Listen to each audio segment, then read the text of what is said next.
actually. You alive.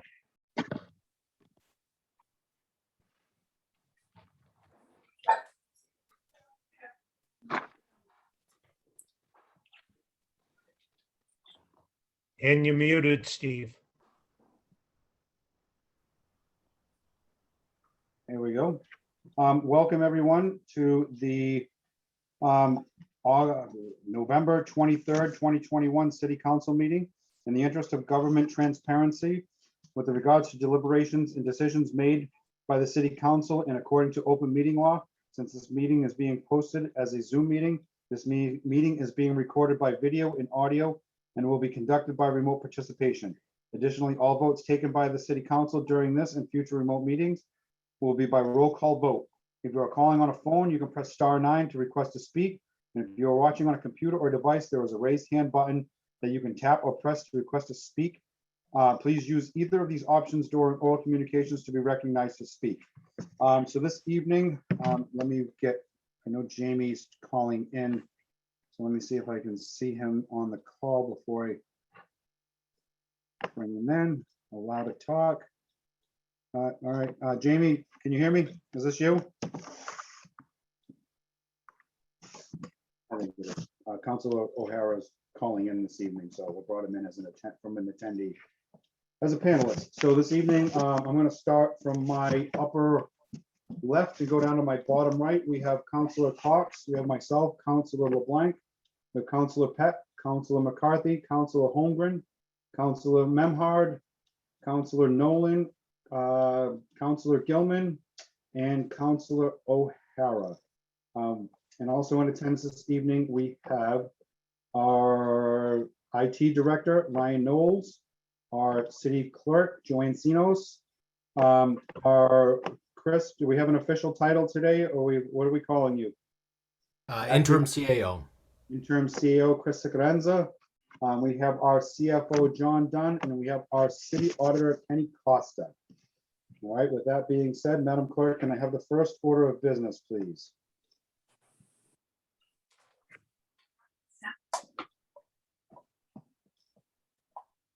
Oh, you're on mute, Joanne. Did you read the first part of the, about the meeting audio? I did. Oh, I'm sorry, I missed it. Okay. Okay. So the first order of business is oral communications. All right, so under oral communications, the public shall have the opportunity at every regularly scheduled meeting to be heard under oral communications on matters not appearing on the agenda. Oral communications shall be allowed to any resident who has a request or complaint of any nature relative to city business to appear before the council, state their problem without debate, and the matter shall be referred to with the proper agency through the office of the mayor. The resident will be notified within 2 weeks prior relative to disposition of same, and a copy shall be forwarded to the city council. Persons speaking under oral communications shall be limited to 3 minutes each, and the council president shall not allow complaints as to individual performance. All right, is there anybody that would like to speak under oral communications? If you are calling in on a phone, you can press *9. If you are watching, there is a raised hand button for you to request to speak. All right, we have our first. Linda, can you hear me? Can you hear me? Yes, we can. Name and address for the record, please. Linda McCarriston, 16 Quarry Street. Thank you. Go ahead. I asked Val today if she could hold a community meeting to update or inform more constituents of the various plans for city changes that have been in the works for periods up to the last few years. She wondered if it wasn't really too early to do that, as she felt it would make sense to wait until the new council was seated before these projects began to be considered. I told her that though I know some things about some plans, including the recently published state zoning legislation, zoning amendment legislation, I've not had time to study them in any depth, and surely not to integrate all those findings into a coherent vision. And I think people really, at least a certain chunk of people, have to be able to do that in order to have a really participating public. I said to Val that there were some things that were not presently available that I think are tremendously important. One question I have as a result of knowing that although our population was predicted to go down, in fact, and for the housing plan, our population has gone up. And I would like to know by how much it's gone up and what demographic is causing that increase, and whether or not, I would like to know how many new houses have been built in Gloucester since some of these projects began as far as 5 years ago. How many new bedrooms are in Gloucester? How does that affect the housing production plan? Are those going to be residences, or are they going to be investment properties that are going to be Airbnb, Verbo, and that sort of thing? I think these are really important questions for us to have updated before we begin these discussions about zoning amendments, about the harbor, about downtown. And I know people are interested in this, and it's difficult to get on board. It's difficult to get on board. For me, it was, and I'd like to help people do that. I also have pointed out to Val that the minutes for the planning board for the last 2 years, they had no one to do the minutes. So there are no minutes for the planning board for the last 2 years. And, you're invited to watch the Zoom videos. But in fact, there should be minutes for those meetings so that people can, can keep and scan the minutes and see where it is that the information that they need is located. I think there are enough differences between, and also just finding the current revision of the housing plan was not available on the city website today. The 2020 updated vision or version of that. So I think that there are groups of people, very competent experts, and they have been working steadily to produce documents proposing all sorts of changes to Gloucester in the hope of improving it in one way or another. But the people are in the dark, and this is huge. This is a big, one if by land, two if by sea, kind of overwhelming collection of energies and plans and vision for Gloucester. And I think we need to get all the documents available, get them updated, and do what we can, to gather people together and educate them on the issues and how they can best participate. I'm optimistic that doing so will increase the likelihood that we can succeed in continuing to be the Gloucester that people travel far and wide to visit. And I think the Gloucester, that Gloucester that they travel far and wide to visit is not only a matter of what Gloucester is, but it's also a matter of what Gloucester isn't. And we need to have the options of choosing about what's to come if we don't want Gloucester to become something other than what it is. I know change happens. But anyway, I'd appreciate your passing these on to new members of the council, and to I guess I can send them to the mayor-elect myself. Thank you for hearing me out again in more detail on my concerns about these projects. Not a problem, Linda. We appreciate you. you coming in. We do have representation from the current administration. I'm sure the new administration, incoming administration, will get this. And also on the call tonight, we do have our councilor-elects, Tracy O'Neill, Tony Gross, Jason Grow, and we also have our superintendent, Ben Lummis, is on the call this evening. So they did hear what you had to say. So thank you, Linda. You are very, very welcome. Thank you for the time. All right. Is there anybody else that would like to speak under oral communications? If you're calling, you can press *9. If you're watching, there is a raise hand button to request to speak. All right, seeing none, Madam Clerk, can we have the next order of business, please? Is the presentation from Ryan Knowles, IT Director, regarding hybrid meeting planning and IT assessments. All right, welcome, Ryan. How are you? I'm doing well. Good, nice to have you. And just for a brief background, we did have Ryan here back on August 24th.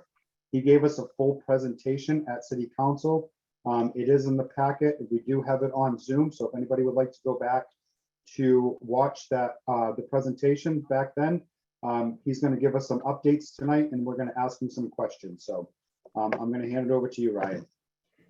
Great. As Steve said, there was a fuller presentation on the 24th, and that is available, I think, in a number of different forms on the city website.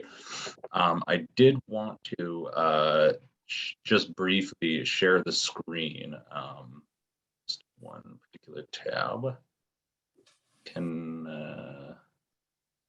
Yep, we can see it. everybody see? Yep. Great. So what I wanted to just show everybody, because I think that this is worthwhile as we kind of discuss this, because I think really when we're talking about a hybrid meeting, I think that one of the biggest kind of open questions for me is Kairos, because I think as referring back to the previous presentation, there are a number of places within the city where a quote unquote hybrid meeting we're capable of doing that. I think the toughest space is Kairos for a lot of different reasons. So just to kind of give you a brief overview for a kind of provisional hybrid meeting, I know that there was some interest in potentially doing that for the final meeting with City Council. Were you interested? I just wanted to at least give the kind of a look at the, first of all, physical layout of the room and what it would look like. There would be basically a main wide angle camera that you can see in the middle, main camera that's on the dais. There's microphones on the dais, the normal gooseneck ones that you're used to. We'd have to have public seating kind of be to one side, because you can see on the other side there's a TV, and that would be a large screen TV that those who are in the council, as well as people who are physically present, could see, because we'll need some way to actually have visibility on those who are coming in remotely.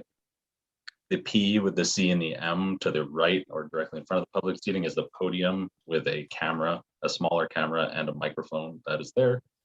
And then we have speakers that will kind of the speakers in the room so that you can hear a number of different things, which I will show you in the next slide.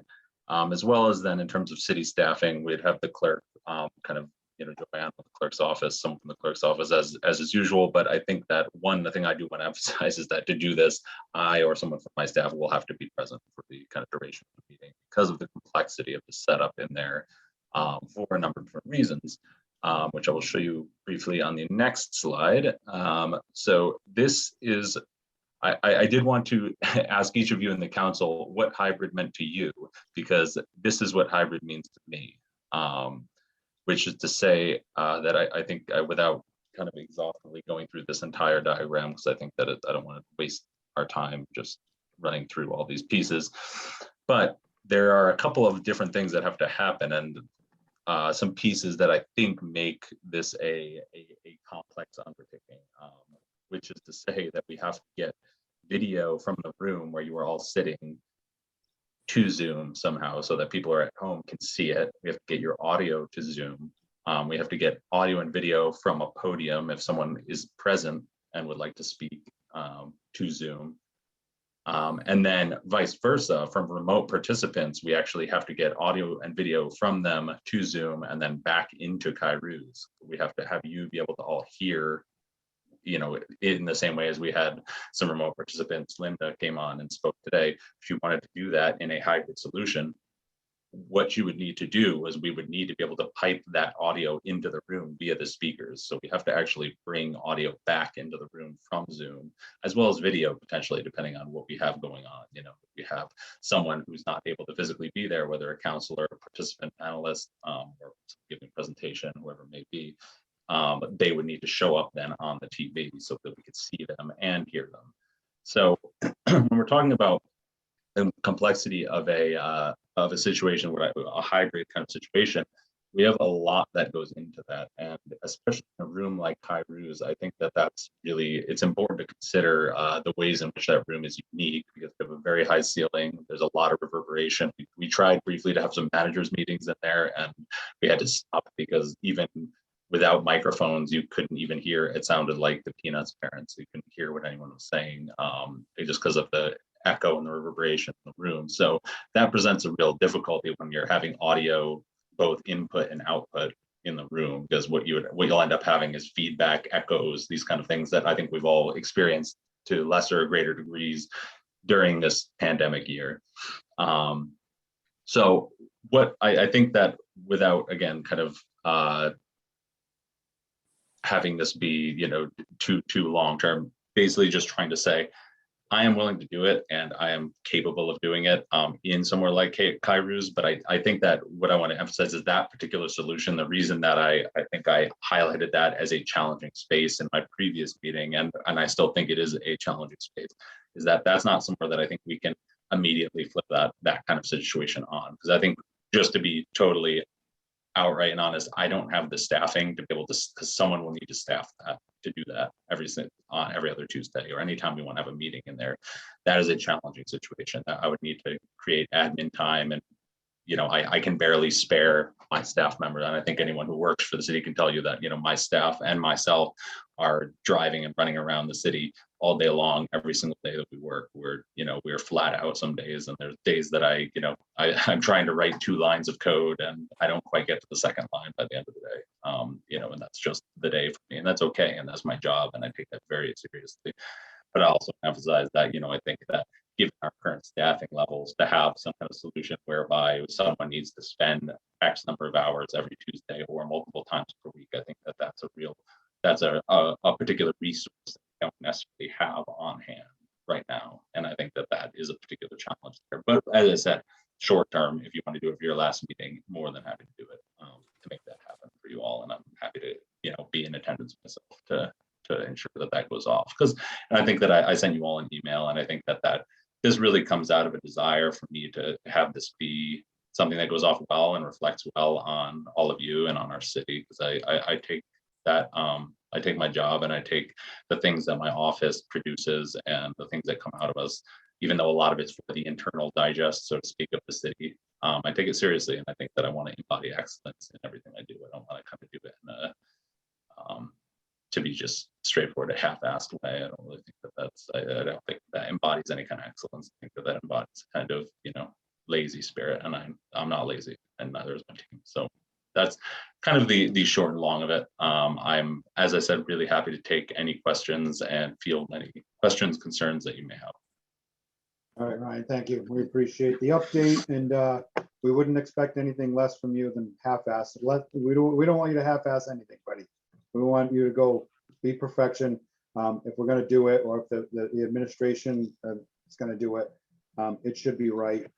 Even if we get to a certain point where it's going to happen but not happening, I know the school committee is doing it. Maybe we can get permission from the school committee to use their space for the next council to try to get this thing going, and especially get in the flow of hybrid meetings, because I know it's going to be a challenge for all of us.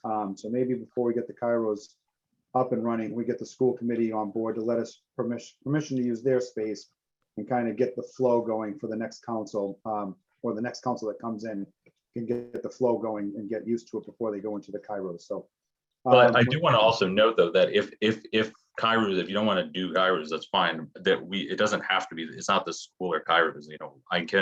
We can make it happen in the friend room at the library. We could make it happen in the harbor master's office. I mean, there's not a ton of space there, but I also, I think that it's important to ask yourselves as well. Yeah. How do you expect 100 people to show up in person? Do you expect 10 people? Do you expect no one? And I think that that's one question. The other question is, I think that the school committee, it's an interesting model where everyone's sitting there with their laptop open, but there's, certainly certain utility to be able to turn and say, hey, what do you think about that? And they're sitting next to you.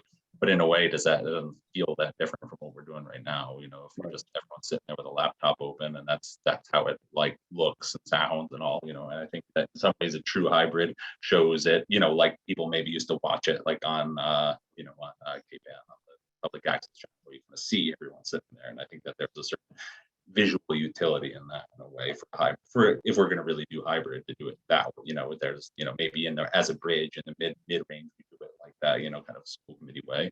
But for example, like I said, in a room like that, Friend Room, Harbor Master, some of those like mid-sized spaces, those all have the Wi-Fi capability to be able to have that kind of setup. I have the wide angle cameras that have microphone and speakers built in that would work fine, and there's not going to be any echo problems in a room like that. You'll be able to hear it fine.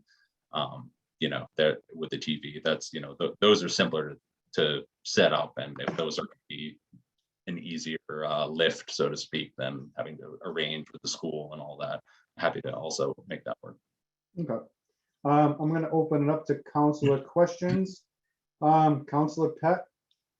Yes, thank you for the additional information, Ryan, and all your work. I know it's not easy, especially in buildings that are, 150 years old and technology challenged in many ways. Just a question as to inauguration is, coming 5 weeks from now. And the question is what has been looked at, what is the plan, et cetera, for the incoming administration and, the council and school committee, everything for inauguration day. It's a big day going forward, and it's only 5 weeks away. And could you tell us on what, what your plans are, or the IT plans are, or whatever going forward? So are you specifically asking about the inauguration or post? Yes. Yeah. No, So- the inauguration Yeah. So itself. for the inauguration, because that's a little simpler, as in we're not trying to also pipe people in to speak, for example, remotely at the inauguration. As far as I know, I think the plan is, everything I've heard is that it's going to be in person. That's going to be more like a traditional broadcast. We'll be able to, I think, work with 1623 to get that out on public access, and also to have it, if people would be interested, they have an ability to bridge it via like Facebook Live, like they have in the past with the debates and those pieces. So that isn't going to be an issue. That is something I've also, I know that there's been a long-standing, what about the audio in the room? I was, as part of preparation for this meeting, the audio I know in the past has been very poor in that room. And after spending an hour climbing under the stage, I finally found the cause of it, and it will be fixed for the inauguration, so people will be able to hear it on the TV. I found the split in the wire and fixed it. So. All right, that's Okay, awesome. thank you. All right, thank you, Barry. Council Memhard, then Council McCarthy. Thank you again, Ryan. I feel like we're in good hands here and that you're going to help chart the course for us forward. It appears that the capacity of the space that we're trying to make hybrid is the issue in terms of existing resources within the city, and that Kairos has a set of limitations that are a longer term enterprise, especially in the context, as John Dunn explained, that there are ongoing general renovations in that space that really need to be dovetailed with any investment, any expenditure of funds. So again, the capacity is the factor. So if we're, and I know you ranked them in a prior meeting in terms of the Harbor Master's office or the CADA conference room or the Sawyer Free Library Friend room as alternative spaces. Now we're discussing where the school committee meets. And it sounds like any one of those could work for the city council, and we just need to gauge it for the anticipated volume of attendance, virtual and physical, to make it a good fit. And if that's the case, then city council can go on the road and move around here and be accessible as a totally hybrid model, just picking a location. Is that correct? Yeah, I mean that's the extent of it. It's not, the tech side and in those other rooms is much simpler. I think that probably for the first couple meetings, it would take me or someone from my staff to kind of give a little, here's how you do it, but it's not terribly different from what we're doing now in those kind of circumstances, as long as the right equipment is there and as long as we know where it is. In terms of moving around, like from place to place to place, might be a little challenging because depending on the main thing you need, there's a TV. So, depending on where that is, if there's not an existing TV, one will have to be brought. So, if the Antiques Roadshow model might not work, but but if it's a but if it's one or two places, especially Harbor Master has an existing TV there. I think Friend Room does. I'd have to go double check and see if there is. If not, we can get one there. So like those spaces are that would be the main limitation in those spaces. And the size of the room might be a little bit of how big the room is. It might be a little challenge with the audio, but it's something I can solve for. It sounds like, as you say, we can solve it. We just need to be clear that our long-term vision and plan would be for the city council to return to our quarters at Gloucester City Hall. But we need to dovetail that return with the technology upgrade and the other planned renovations that the City Hall Restoration Committee is engaged with. We're not in any way or means abandoning City Hall, but we're just going to take a potential leave of absence while we catch up with the technology in the most effective and economical way for our meetings to be fully accessible. Thank you. Exactly, and I think that's and that's just my recommendation.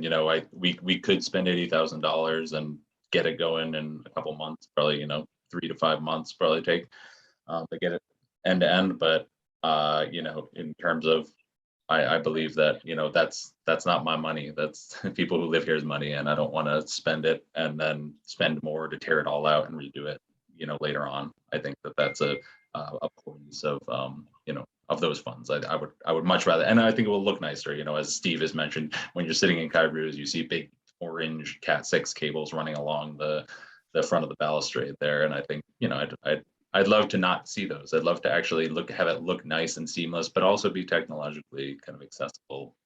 So. All right, thank you, Scott. Council McCarthy. Thank you, Ryan, for coming in tonight. Just a few things for clarification.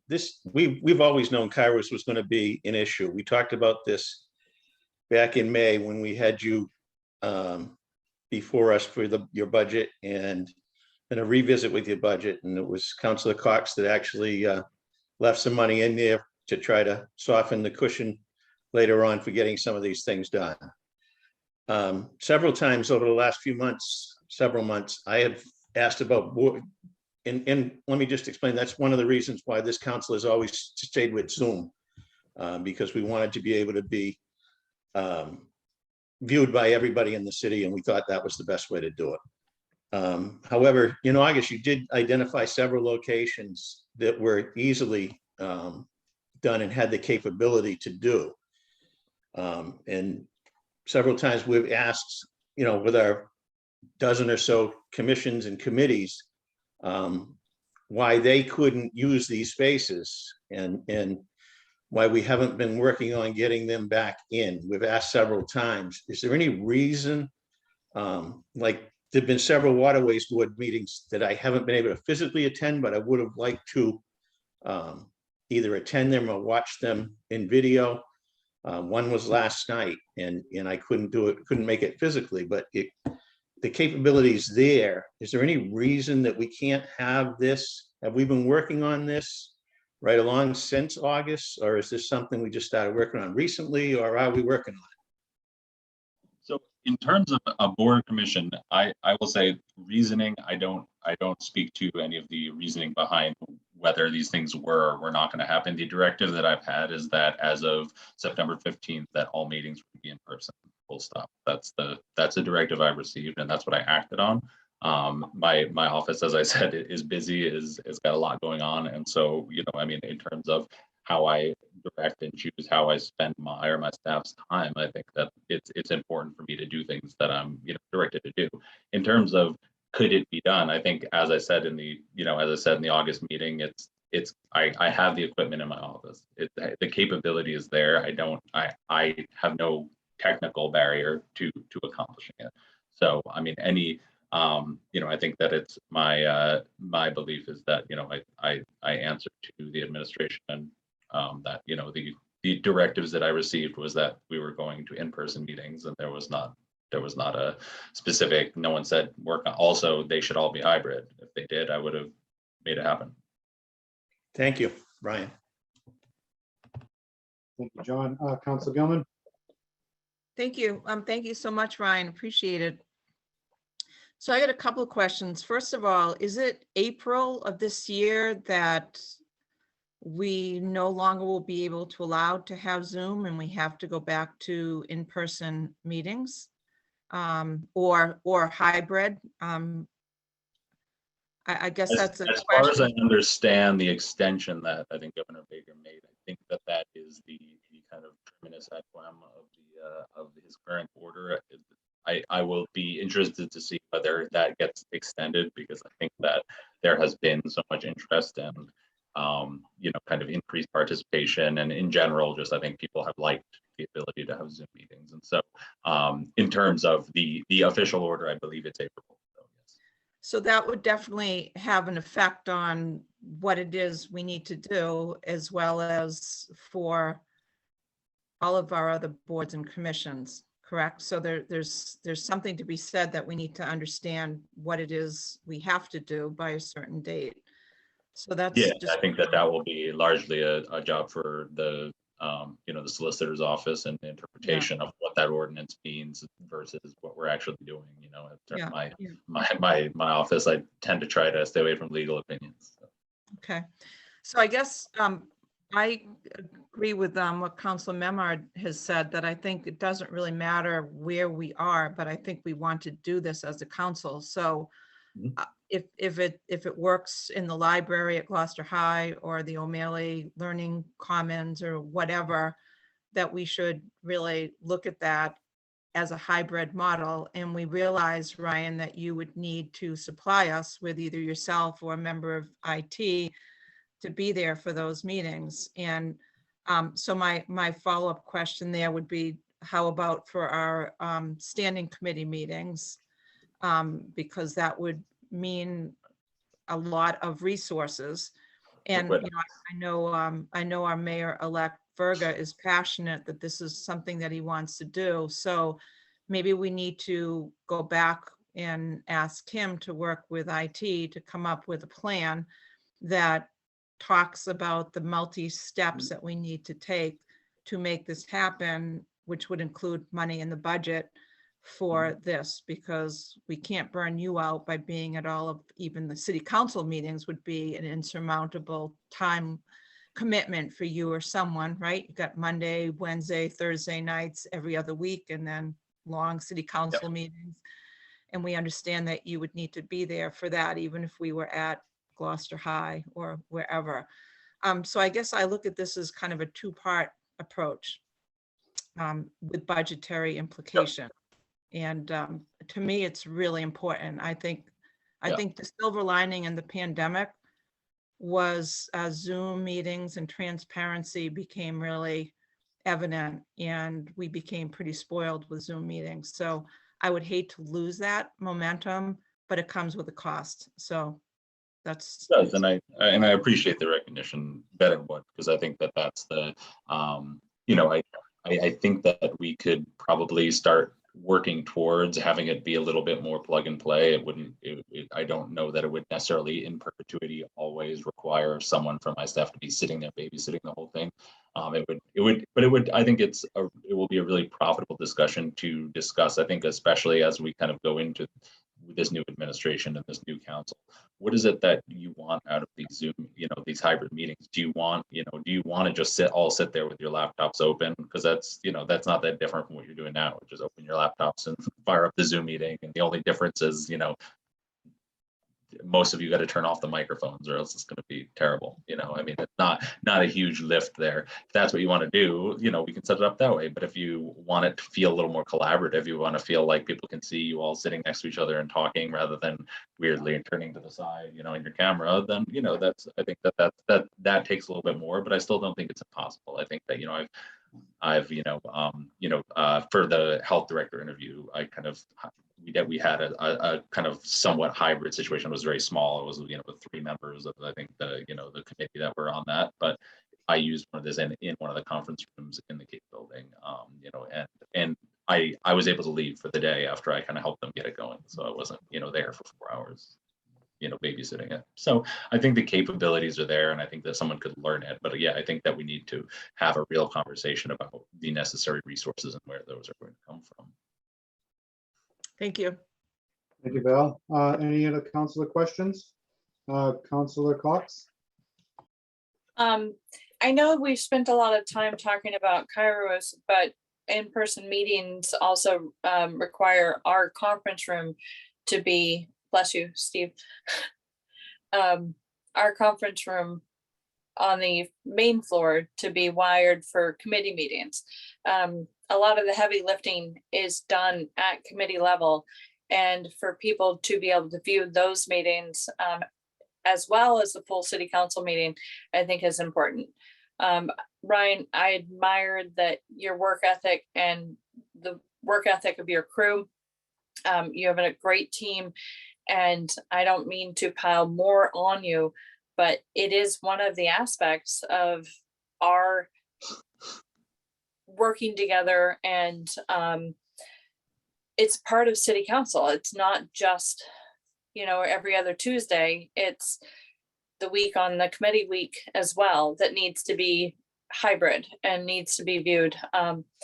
You know, I am at the end of my 10th year. At the beginning of my first year, we talked about that committee room being opened up and the wall taken out and make it bigger for audience and everything else. So, and it still hasn't been done. I think this is an opportunity for that committee room to be wired for hybrid, and also anybody else that uses that room when we're not using it in the evenings. So I just don't want to, I don't want to get caught up with just doing the city council chambers, but also doing our committee chambers. So thank you. And just to click, you mean the first floor that kind of Yeah. across from the mayor's office? Yeah, that, I mean, that room, I think that one has a lot more, that will be a lot easier to do than Kairos. It's right next to the server room right there. Right. The server room, you know, as I've told my team, don't breathe in there because, you know, we knock a wire out and then, you know, no one's in it. The internet's out for the building, and that's going to be Thursday for you guys.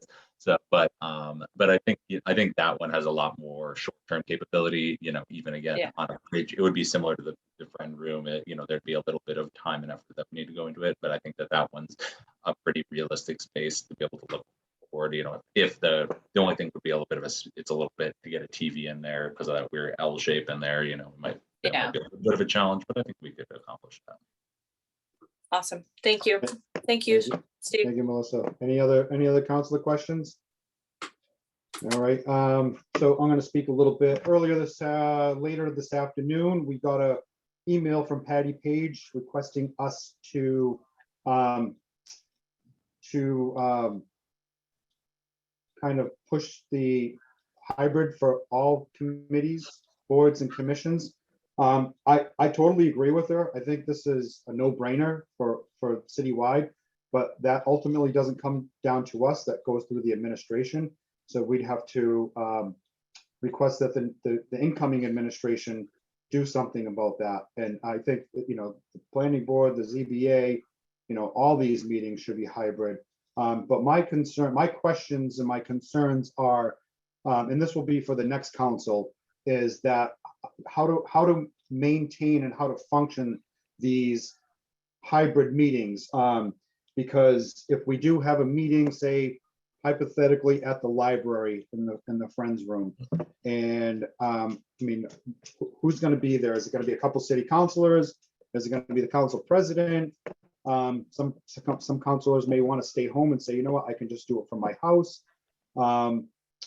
You know, if people show up and there's not a counselor there, what happens? You know, because I think these meetings are great. There's a lot of people that have been attending these meetings, and you know, and me just being a regular Joe, just like all of us, I understand their day-to-day operations. We've had people on public hearings before that have asked to speak, and I know they stepped away from the microphone to go do something. We wait patiently for them to come back. You know, they've got childcare to do, instead of having to come down to the auditorium or wherever these are gonna be, without having to get childcare, they can attend these meetings from home and specifically jump on when they need to jump on, which is great, because I remember for years, and Melissa and a few of you guys remember, we've had some 5-6 hour meetings in the middle of July. It's been 1,000 degrees to the public hearing, and the public hearing is the last item on the agenda, and people have sat through the whole thing. And it's discouraging for these people to sit through this whole thing. I think it's more functionable for them to be able to sit at home and pay attention to what's going on, and then jump on when they need to get on and listen and speak. So I think, moving forward, all boards and commissions, and not only the city council, should be hybrid. And that's just me personally, but that would have to be for the administration to decide.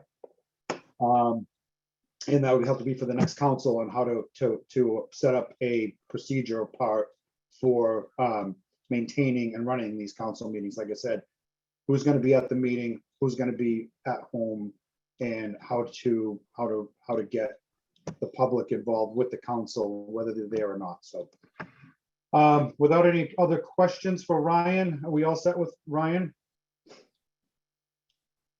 Yeah, all right, awesome. Ryan, thank you. You're doing a fantastic job. We appreciate everything you do. You know that. We had a good talk this afternoon, and I'm as Melissa said, some of us are on the way out the door, but I'm sure we'll still be in touch with you, and I'm sure, like myself and some of these other people that are going out the door, we're still going to be involved, and we'll see you from time to time.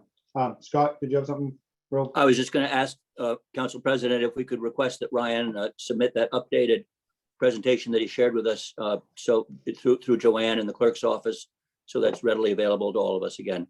Just building on our understanding of what's involved. Yep, not a problem. Thank you, Scott. Yeah, so Ryan, I think you sent that to Joanne earlier today, right? So she I did. has it. She's got it, yeah. Yeah, so Joanne, if we can put that somewhere, maybe put it attached to this meeting somehow, whatever, we can do that. All right, awesome. Thank you, Ryan. Have a good night, pal. We appreciate everything you do.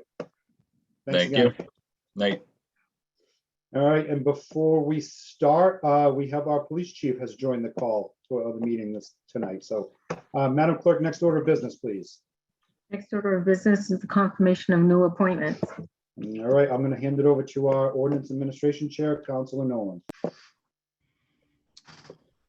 Hey, everybody, the Ordinance and Administration Committee voted by roll call 3 in favor, 0 opposed, to recommend the City Council appoint Richard Godeman to the Open Space and Recreation Committee, term to expire 2/14/23, and I so move. I'll second that, and it's Richard Quaitman. Sorry. Quaitman, all right, no problem. It's been moved by Councilor Nolan, seconded by Councilor Blank. Any discussion? All right, Councilor Gilman. Yeah, I've worked with Richard and on open space matters, and he's a great resource. So I think that this is a awesome appointment. So thank you. Thank you, Val. I'm going to speak on Richard too. He's a great guy. He's sat on a couple of different committees and boards. He does a fantastic job, and I will support him 100% tonight. All right, anybody else? Council Holmgren? I agree with what you've both said. I'm absolutely supporting this appointment. And Richard, thank you for serving.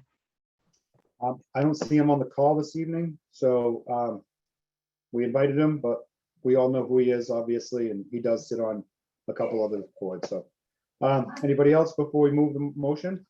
Before we roll call? All right, I will call for the roll. Councilor Gilman. Yes. Council Holmgren. Yes. Councilor LeBlanc. Yes. Councilor McCarthy.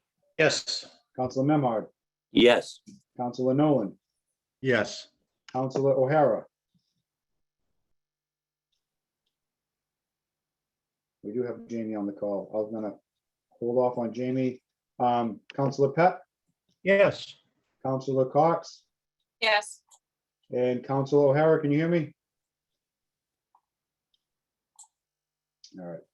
Motion passes on a roll call vote of 8 in favor, 1 technical difficulty. All right. Madam Clerk, the next order of business, please. is the consent agenda. All right, is there any counselors that would like to remove anything from the consent agenda? All right, seeing none, I will entertain a motion to accept the consent agenda as is. So moved. Second, All right, it's been moved by Counselor Cox, seconded by 2/3 of the council. All right, I will offer the roll call. Counselor Gilman, yes. Counselor Holmgren, Yes. Counselor LeBlanc, yes. Counselor McCarthy, Yes. Counselor Memhard, Yes. Counselor Nolan, Yes. Counselor O'Hara. All right, Counselor Pat, Yes. Counselor Cox, Yes. and Counselor O'Hara. All right, motion passes on a roll call vote to accept the consent agenda as written on a roll call from 8 in favor, 1 technical difficulties. We do have a unanimous consent agenda. Is there anybody that would like to remove anything from the unanimous consent agenda? I'm going to remove item 1 under counselor's orders, and I'll just give it's just for information only. I had a real good conversation with our DPW director yesterday about road openings. And when I mean road openings, I mean people that go in and open up the road physically to do repairs. And I picked his brain a little bit, asked him about what the liability is on that people that ask permission or take out a permit to dig into the road. He said it was very, very gray. I asked him, you know, what the maintenance part of it is. It 1 year, 2 year, 3 years? He said very gray. It needs to be reviewed. It needs to be revisited. It needs to be updated.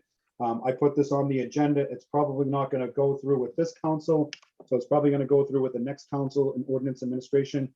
But you know, my vision is that if somebody opens up the road, they should be liable for that trench for 3, 4, 5 years. But like I said, I'll leave that up to the next council. Counselor. DPW Director Mike Hale said that he's going to work with the ordinance administration to really come up with some teeth to hold these people liable. When I go in and I get my shellfish permit, I get a packet and everything is in the packet and tells me what I need to do. And I think that when the road opening happens, that they should be handed a packet and everything, all the rules and regulations should be there. And that'll give this council and the administration, well, not this council, but any council and administration, teeth to bring these people back and maintain any opening in the road or any trench or whatever they're going to do at the time. So that's my explanation for my order. So with that, I'll entertain a motion to accept the unanimous So moved. consent agenda. There we go. Second, Moved by Counselor Cox, seconded by Counselor Gilman. Roll call, Counselor Gilman, yes. Counselor Holmgren, Yes. Counselor LeBlanc, yes. Counselor McCarthy, Yes. Counselor Memhard, Yes. Counselor Nolan, Yes. Counselor O'Hara. Yes. Yes, all right. Counselor Pat, Yes. Counselor Cox. Yes. Motion passes on a roll call vote of 9 in favor, 0 opposed. Nice to have you back, Jamie. Madam Clerk, next order of business, please. Is the Budget and Finance Standing Committee report of November 18th. And I will hand it over to our chair, Counselor, Budget Finance Chair, Counselor Cox. Hi, everybody. I have a consent agenda for your viewing pleasure. If anybody would like to pull anything off of that, please do so now or forever hold your peace. Seeing none, I move the consent agenda. Second, All right, it's been moved by Counselor Cox, seconded by Counselor Memhard. Do we have any narrative, Counselor Cox? I just want to let you know that we have $81,923.14 in grants and donations. And 1 essay to improve the high school with new lockers. All right, awesome. We appreciate that. Any other discussion before we do the roll call? All right, seeing none, I will offer the roll. Counselor Gilman, Yes. Counselor Holmgren, Yes. Counselor LeBlanc, yes. Counselor McCarthy, Yes. Counselor Memhard, yes. Counselor Nolan, Yes. Counselor O'Hara, Yes. Counselor Pat, Yes. and Counselor Cox. Yes. Motion passes to accept the budget and finance unanimous consent agenda on a roll call vote of 9 in favor, 0 opposed. Madam Clerk, next order of business, please. Is the ordinance and administration standing committee report of November 15th. Thank you, Joanne. Councilor Gilman, Joanne had reached out to me just before the meeting, and the applicant has asked for a withdrawal from this. You want to offer a motion to withdraw this permit? So moved. There we go. Excuse me, Second. excuse me, sorry. Yeah, We were doing O and A standing committee report first. I'm sorry. I thought I heard P and D. I have a, I'm sorry. Yeah. All right. Well, ordinance administration, Councilor Nolan. There's no matters under this heading. Thank you. There we go. I got a little ahead of myself. Now we'll hand it over to Councilor Gilman. So I moved the motion to withdraw. All right. Second. So moved by Councilor Gilman, seconded by Councilor Holmgren for a motion to withdraw the special permit here. What is it? A special permit or just a So it was a road closure. road closure? Okay. Yeah. All right. Any discussion? Obviously not. The applicant has asked to withdraw this. Councilor Pat? Just a question. Okay, so we're down at number 2. I didn't know what happened. Did I miss number 1 or? I'm sorry. This we're sort of like jumping around. Okay. I just wanted to do, wanted to do this one, so if anybody's here for this one, that they, Okay. they don't have to sit on the call anymore. All right, so we have a motion to withdraw from item number 2. Roll call is Councilor Gilman, Yes. Councilor Holmgren, Yes. Councilor LeBlanc, yes, Councilor McCarthy, Yes. Councilor Memhard, Yes. Councilor Nolan, Yes. Councilor O'Hara, Yes. Councilor Pat, Yes. and Councilor Cox. Yes. Motion passes to withdraw on a roll call of 9 in favor, 0 opposed. Councilor Gilman. Great. So we have a memorandum from Police Chief recommending the construction manager at-risk procurement delivery method for the police station courthouse reconstruction project. And our committee recommendation was on a motion by Councilor Pett, seconded by Councilor Holgram. The Planning and Development Committee voted by roll call, 3 in favor, 0 opposed, to recommend that the City Council approve a construction manager at risk CMR approach under MGL Chapter 149A as a public construction alternative to the design bid build method under MGL Chapter 149 for the police station / courthouse reconstruction project, and I so move. Second. Motion's been made by Councilor Gilman, seconded by Councilor Holmgren. Councilor Gilman. Yes, and I'm delighted that Chief Conley is here and Assistant Chief Fitzgerald was on our call. So with your permission, it might be most helpful if he could just speak on behalf of the police. I know Councilor McCarthy is also on that team, so we're well covered here today. All right, do we have any councilor questions for our police chief? Councilor Pat. I was just going to add that in our meeting, the discussion came up, and I think the chief can confirm this, that Councilor McCarthy will continue, even though he won't be a city councilor after the beginning of the year. He is being kept on this committee if it's approved here, if this method is approved, as a very experienced person important to making these decisions going forward. So just wanted to make sure that people understood that he would continue. It's not just him being here as a council representative. Yes. So earlier when we did this, I made a motion to remove the councilor part from John's name and just to keep him on as a person and see this throughout the whole thing. I don't think anybody knows the building better than John does. So he's going to be an asset to this. So he will stay on as long as he wants to. So we'll leave that up. We'll leave that up to him. So we do have the Ed on. Ed, how are you tonight? Good evening, councilors. I'm well, thank you. So apologies, my video isn't, I don't think I have the right invite to access the video here. That's all right. We brought you in from an attendee, so we know what you look like. Good, because I'm peeling potatoes right now, so that might be a good backdrop. Councilor Pett, to answer your question, just to add, absolutely.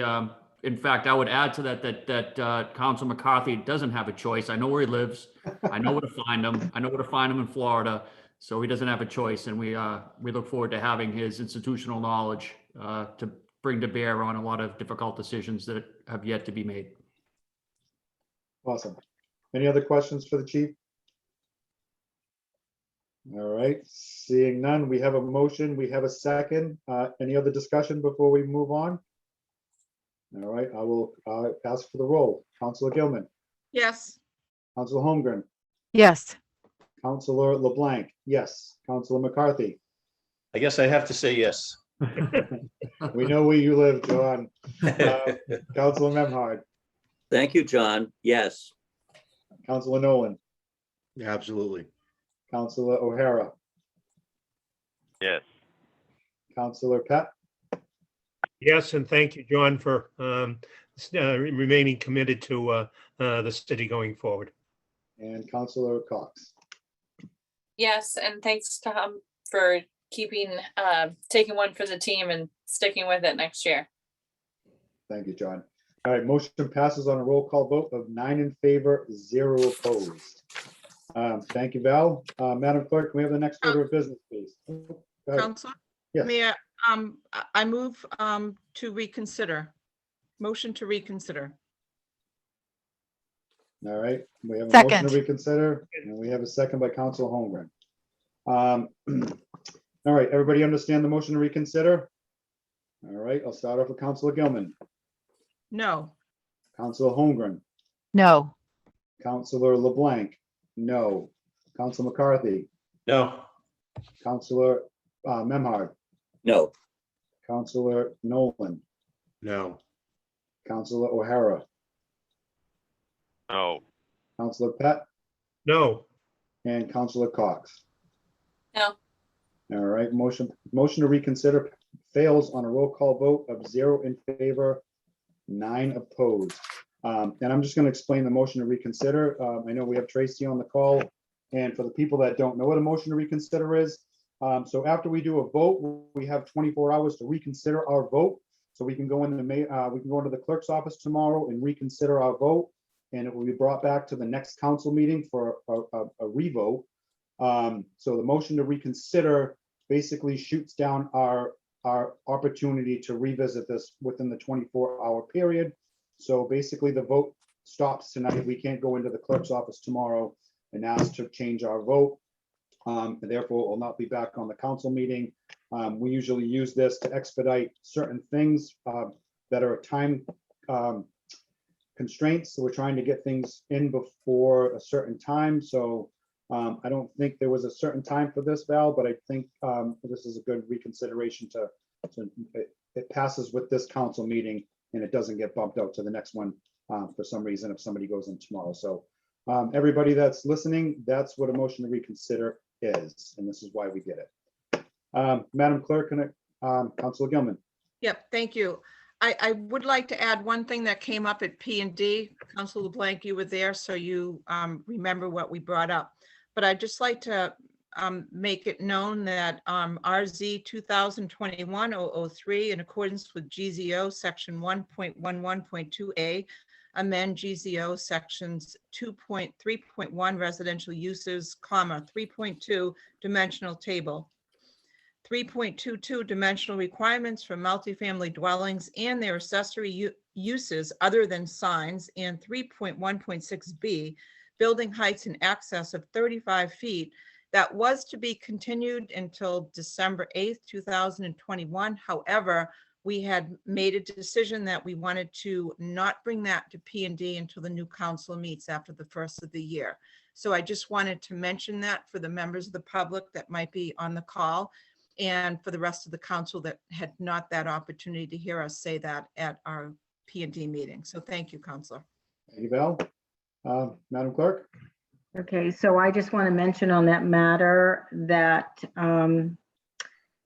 there's going to be the public hearing on the rezoning for the multifamily, and that is going to show up on the December 14th city council meeting.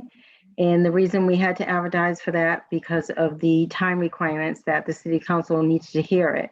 So, but it also is going to be continued to the next council in January of 2022. So I just want to put that out there, that if you see the public hearing for zoning amendments for the multifamily, that is going to be continued to January 2022. Thank you, Madam Clerk. Okay, next order of business, please. Is the discussion only city council discussion regarding resuming in-person meetings? All right. Where do we start with this and where do we stop? Anybody would like to start this? So this is just to, I mean, we've got one meeting left for the public, for council, one standing committee meeting left, and one council meeting. Councilor McCarthy. I'm just going to throw out there, I just, before the meeting, saw the COVID numbers again coming through from Joanne, and in 2 days, we had 20 odd new cases. And listening to Ryan tonight, I just kind of think, my own opinion is we just do our last meeting in Zoom. Yep. We can have a reunion sometime later. That's fine. I agree. You know, we talked about this 2 weeks ago, and to get into the school chambers to do our last meeting together, I'm not familiar with it. I don't want to, you know, try to fudge things through and not be able to do certain things. We've kind of perfected this here from wherever we're sitting at home.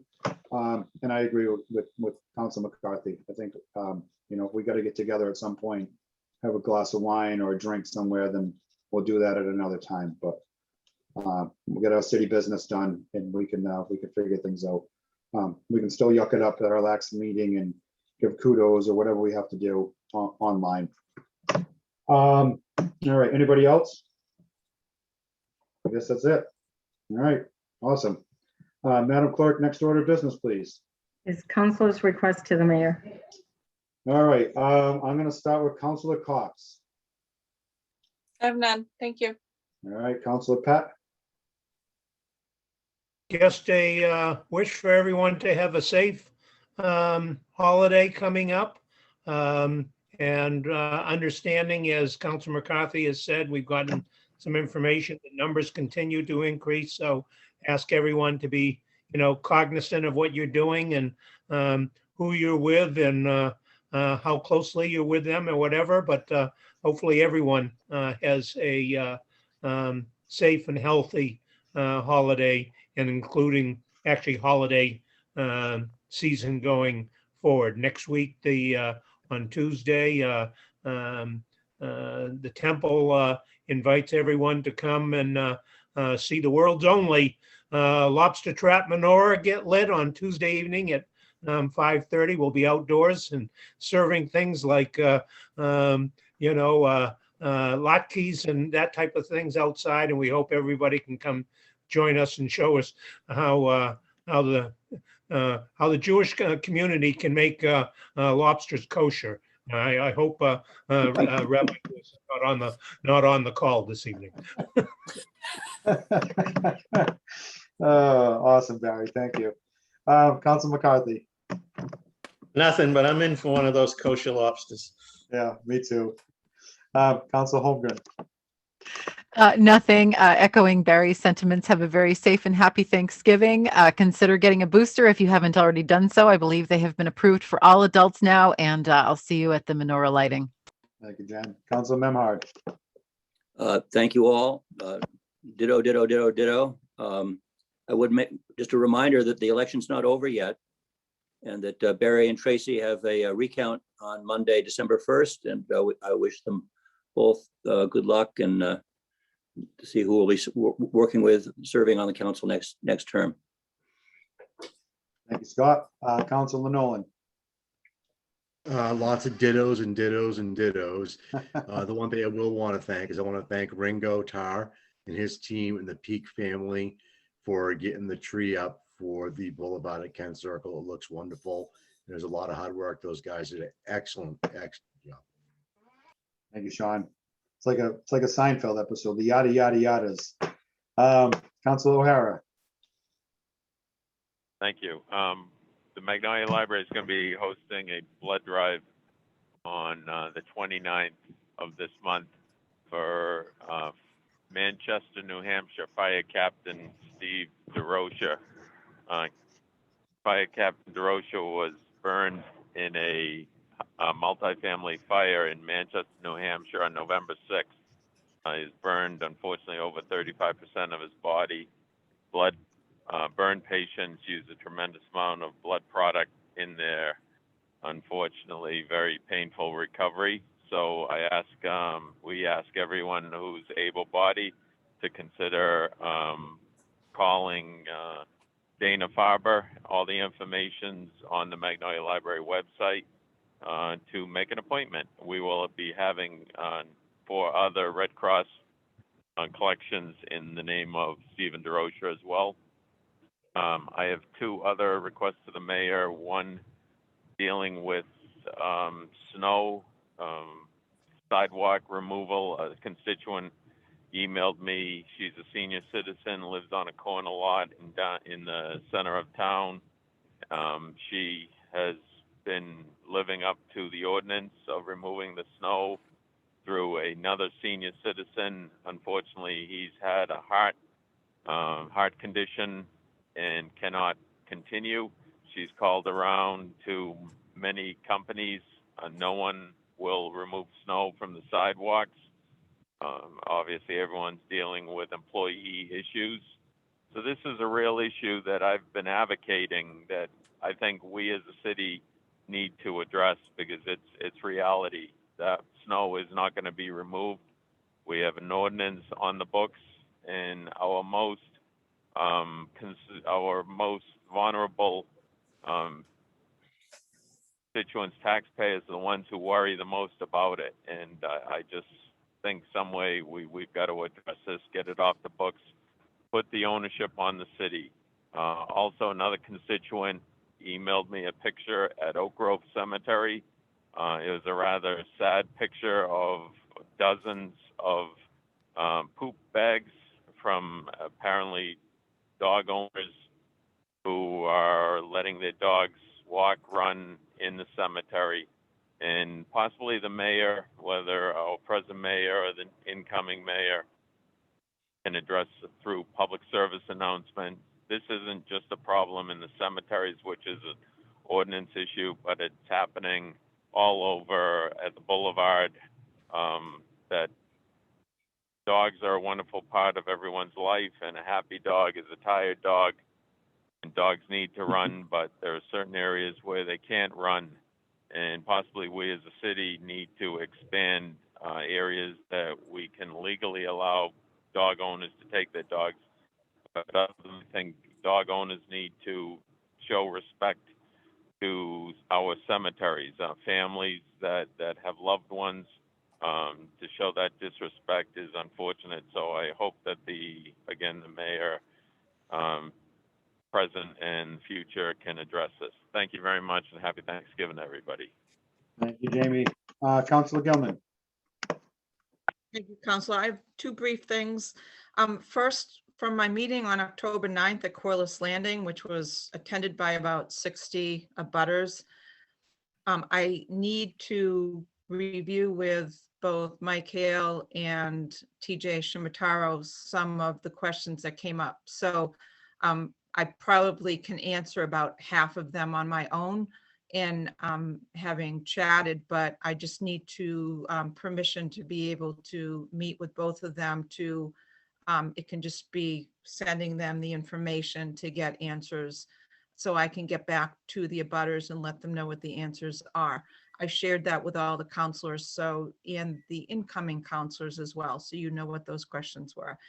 And the second thing that I just wanted to bring up is I would like us to consider through the mayor's office doing more upgrades to or communications about the 911 information system. I think that when we had the tornado the other night, we were just communicated through the weather channel about the tornado. But it kind of gave me an opportunity to do some reach out to my constituents with the great opportunity that we have through the city's website for people to sign up to get emergency alerts. And many times people have not signed up, or maybe they have their landline that's still there and they no longer have their landline. So I just think that we can do more of a blitz to let people know about that opportunity, because we need to reach out when there's an emergency. And I'm not so sure everyone is all into the 911 emergency alert. So that's it. Thank you. Thanks all, and have a nice turkey day. Don't eat too much and try to get out of doing the dishes. All right, thank you, Val. I don't have anything for the mayor's request. And just have a healthy and safe Thanksgiving for everybody. With that being said, Kenny, thank you for being here tonight. John, Chris, thank you for being here. Tony, Tracy, Jason was on earlier.